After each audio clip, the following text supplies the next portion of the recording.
Thank you, Mr. Speaker. Safe, legal, and rare. We've heard it over and over since 1973. We've heard it in this room today, that abortion should be safe, legal, and rare. Well, out of those three words, the only thing I can think abortion is legal. It's not rare, with more than 55 million unborn children being aborted since 1973, and it's not safe. The CDC says that in 2009, the CDC said that more than 400 women have died as a result of a D&E abortion. The CDC also says that more than 40% of women who receive a D&E abortion have serious complications. Everything from lacerations of the cervix or uterus to infections to death. Death in the case in Chicago in 2009, where a young woman, 24 years old, Tanya Reeves, died just hours, 12 hours after having a D&E abortion procedure done.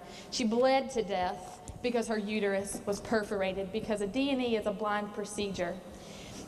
In 2002, a 25-year-old woman named Diana Lopez in a Los Angeles Planned Parenthood lost her life after her cervix was punctured and bled to death in a hospital 5 hours later. We can sit here and say that this bill is going to put women's lives at risk, and we do that every single time any type of restriction or regulation is tried to be placed on abortion procedures. In 2003, when President Bush signed the partial birth abortion ban, after being vetoed twice by the former President Clinton, people said, this is going to hurt women. This is going to take women's rights away. This is going to leave women without adequate health care, and women are going to die because they can't have a partial birth abortion. Not one time since 2003 has a woman died because she couldn't receive a partial birth abortion. Last year, we passed a 20-week pain-capable Unborn Child Protection Act. And we heard these same conversations. This is going to take women's health away. This is going to put women at risk. And not one time since last year have we heard that a woman's life has been lost because she could not receive an abortion after 20 weeks. My friend from the 36 compared a fetus to her hip replacement. The last time I checked, your hip doesn't have a heartbeat. It doesn't have fingernails. It doesn't have fingerprints. It doesn't have eyes. It doesn't have a beating heart. We are not talking about just another limb on our bodies. We're talking about a completely separate individual that has a right to life and should be protected, and that's why it's our business. It's been asked, it's been said that it's none of our business to get involved in women's health. Well, let me tell you, a fetus it's not just another part of a woman's body. It's a completely separate entity, and if you believe life is inherently valuable, then you believe that. I'm not going to sit here and say that any of my friends in this room, whether you vote for or against this bill, are pro-abortion.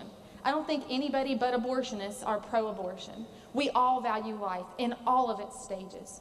And I'm asking you today to look at the humanity, not only of the fetus who's being ripped apart limb by limb, but even the risks that these procedures present to women. You know, I don't want to be too vulgar, but I do want to read something from a former abortionist who has since laid down his abortion tools. And it says, the toughest part of a D&E abortion is extracting the baby's head. The head of a baby that age is about the size of a large plum and is now free floating inside the uterine cavity.